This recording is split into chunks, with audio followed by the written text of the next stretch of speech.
I was broken. I got a bachelor's degree. You have arrived. Welcome to my YouTube channel. Please like and subscribe. Hit that notification bell for future uploads. Hi everyone, welcome back to my YouTube channel. All my returning subscribers, this is another sit down. It's another sit down for all of you. And as you can see in the title of this video, I'm going to be talking to you about my Matric experience.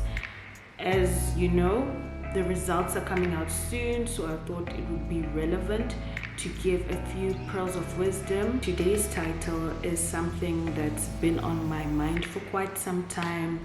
I know many people look at my life and they really admire what I've become, but I know that with these achievements, some people think that it came easy without a struggle. My name is Beatrice Tengu, and this is my story. So I'm just gonna get right into it and give you the story. So I'm gonna give you my grade 11, 12 years, and I'm gonna give you a story afterwards and how I improved and everything. So basically, as I said, my grade 11 year was a bit of a walk in the park. I did not really struggle that much. I did everything that was expected of me. The only difficulty that I was getting a bit of the bumps was because I had to swap my subjects. I was doing accounting in grade 10 and I was really struggling with accounting. I still remember my marks clearly.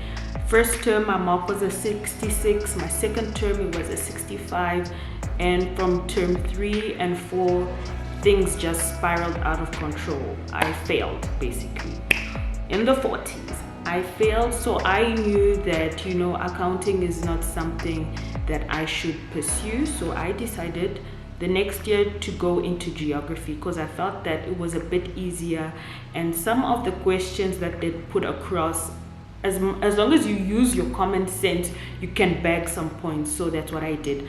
I swapped from accounting and went to geography because I knew there at least I can pass, because the accounting and balancing these ledgers was just not helping me and was not going to help me with my future. And I don't know, with the international subscribers, like here in South Africa, we have a point system when you go to university. So for example, each mark that you get carries a number of points that will help you get into a course or not get into a course. For example, maybe let's say they say medicine, they need 36 points, and you have let's say 6 subjects, meaning you have to get your points at a level 7, which is 80s plus. Because the other thing is that even though you reach and qualify a certain APS, you should always aim to go above that, because children are becoming smarter and people are always applying for things with these APS which are above average. So basically, in a nutshell, you go above average. If they require an APS of 20, you have to get more than 50s, so you secure your place in the course. So with that being said, my grade 11 year, the only struggle that I had was because I was swapping subjects, but I did fairly well.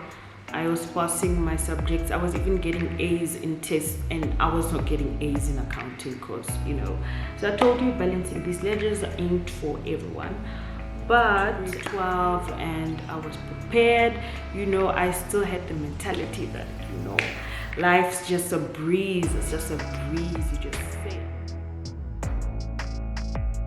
As I went into my Matric year, I still carried the same techniques with my studying and everything was fine, but there were a bit of struggles on the way. So I struggled with primarily the sciences and mathematics, physical sciences to be specific, and mathematics.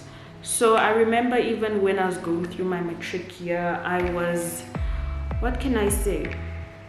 I don't want to say I was gloomy towards those subjects, but I did not drop the ball completely with those two. But I told myself, I am gonna make sure all the other subjects that I am good at, I'm going to, go full out and, capitalize on that and make sure that, I get the necessary marks that I need to. And, if I can just get a pass for mathematics and physics, I'd be like over the moon.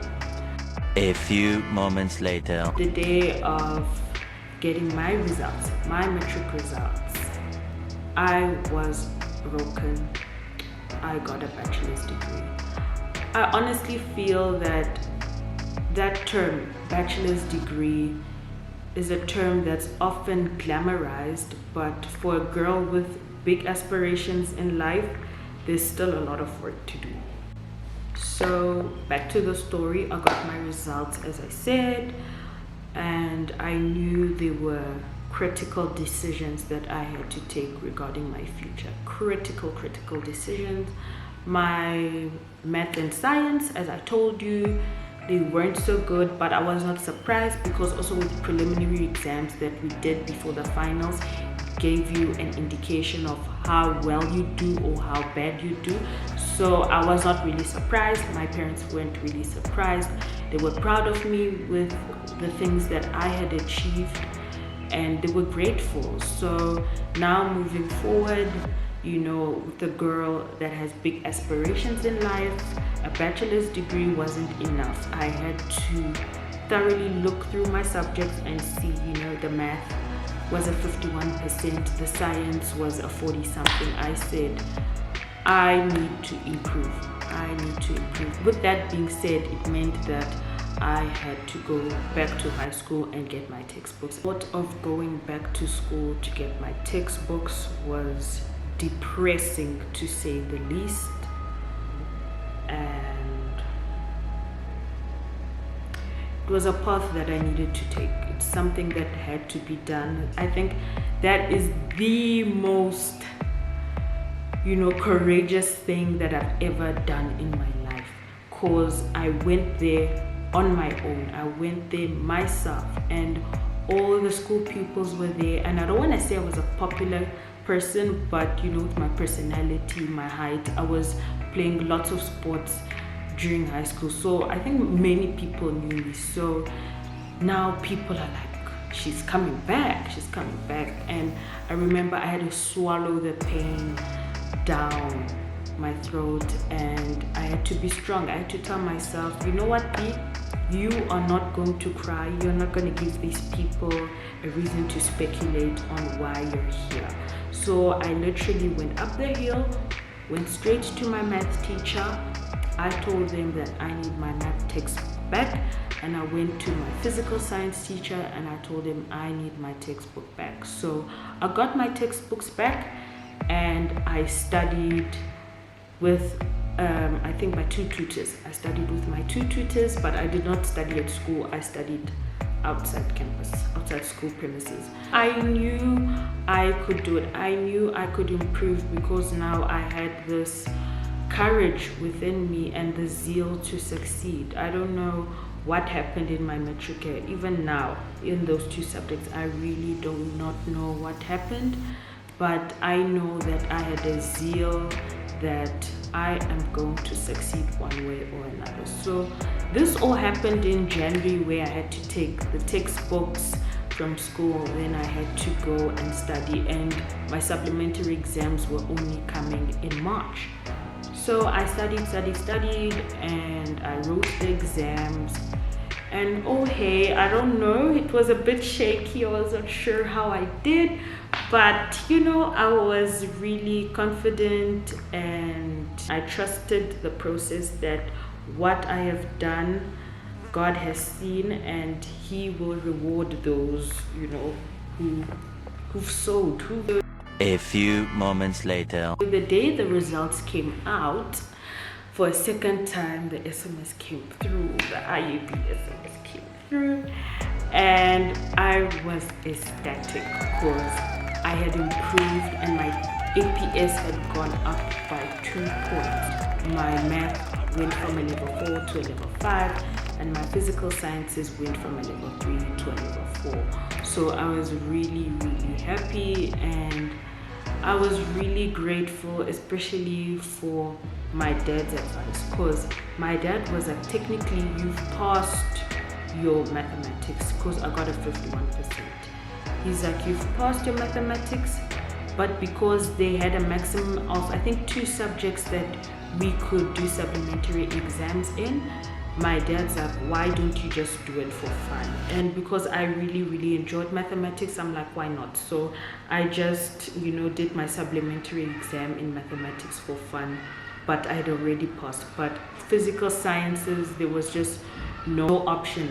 Physical sciences, I had to do my supplementary exam.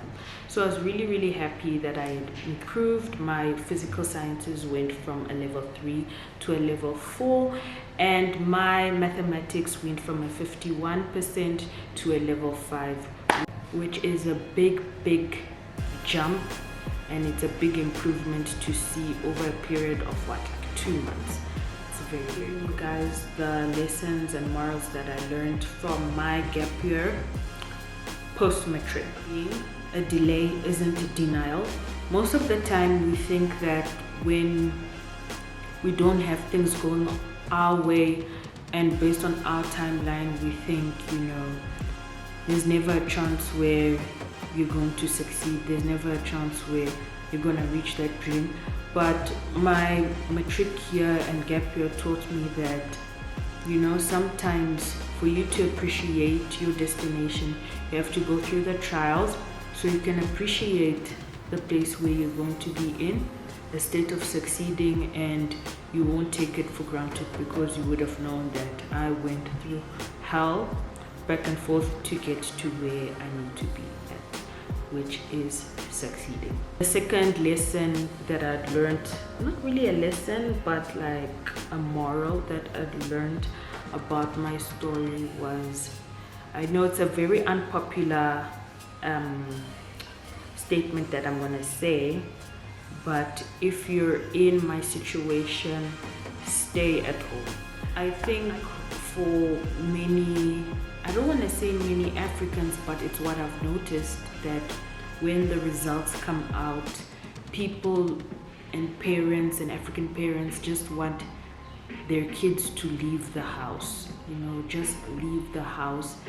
And sometimes they don't do thorough research on programs that are offered at the university. Sometimes people, they study these courses that sound so nice, but jobs, there's nothing. There literally is nothing. As my dad would say, some courses are literally money-making programs. They just want to make money, and the output that you're going to get is, unemployment. For example, you study a course knowing that, the job is scarce. It's really scarce, and you'll struggle to find a job. So I think the critical thing is just to stay at home and think about things clearly if you're in a situation like me. I mean, staying at home killed nobody, and there are benefits to it because, as I said, there are programs which just make money-making programs. So if you'd stayed at home, you would have saved at least 1 year's fees that could have gone for something good, something productive, something that could change your life. So stay at home and think about things clearly, see things for what they are and see things for how they could be. Literally, you have to look at your future, and you have to stop looking at those around you and what they're going to do. Critically, go through a self-introspection and see where you can improve. And see how best you can improve with what you've got. And with what you've got, think realistically. So, meaning, let's say you get these type of results. Let's say you get 50s throughout your matric, and you can't be saying like, let me go study medicine and stuff, knowing that that course demands you to go over and above. So you have to think realistically and see other options where you could pretty much do well. Point number 4, which says don't be influenced by peers, and there's a power to disappearance. I cut off all social media and I basically disappeared, and there was a power in that disappearance, because some would think that, oh, she has nothing that she's doing, she's ashamed, she doesn't want to show us where she is right now as we speak. But that disappearance really helped me to put things into perspective. It helped me put my dreams into perspective, and it helped me to improve without having the pressures that this person is doing this, that person is doing that, and having all these negative thoughts come back to me.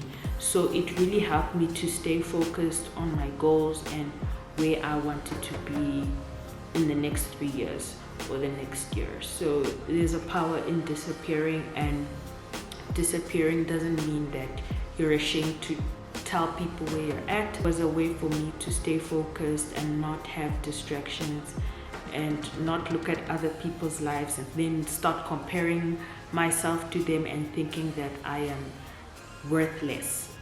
My next point is self-belief and confidence. So I think what really helped me to achieve the things that I did achieve these last 5 years, last 6 years, was the self-belief and confidence that I had. It's not to say that I did not experience negative feelings or I did not feel sad and I was completely oblivious to what was happening around me, but during that time I had a lot of courage and a lot of bravery, and I had the self-confidence that I am going to succeed no matter what. I am going to succeed. So that's what propelled me to move forward, and that's what helped me to shut out and block out the world and focus on my craft and improving my craft, so I can get into university and do the course that I want to do. The last point that I learned was the power of numbers. There is a power of numbers, and when I say a power of numbers, literally the only reason why I could not get into university was because of my physical sciences mark. That 3 literally was killing me and killing all my chances of getting into a course that I'd wanted to do, something in the medical field. When I had improved in mathematics and I passed my physical sciences, the number of offers that came, I got an offer to study speech and hearing, got an offer to do physiotherapy, I got an offer to do nursing, just because I had the self-confidence, and all these things that I'd learned all led me to that, and that was because of the power of numbers. The power of numbers helped me change my life. But the power of numbers comes with a responsibility that I have to do my part, and I have to do things which aren't really popular, and I have to walk paths which aren't really trodden on. So that whole experience really opened my eyes that really there is a power in numbers, and if you can change your number, you should go for it, because I did it and so can you. And as long as you have these things which I've told you, self-belief, confidence, the power of disappearance, focusing on your craft, I am sure you will succeed. Guys, we've reached the end of today's video on my Matric experience. You have the power to change your future, and with these golden pearls of wisdom, you can certainly do it. Hope you like this video. Please remember to like, to comment, and to subscribe, and remember to hit that notification bell so you know of the uploads that I'm gonna have on my channel, so you aren't left in the dark and you're always in the light. See you guys next time. Take care. Bye.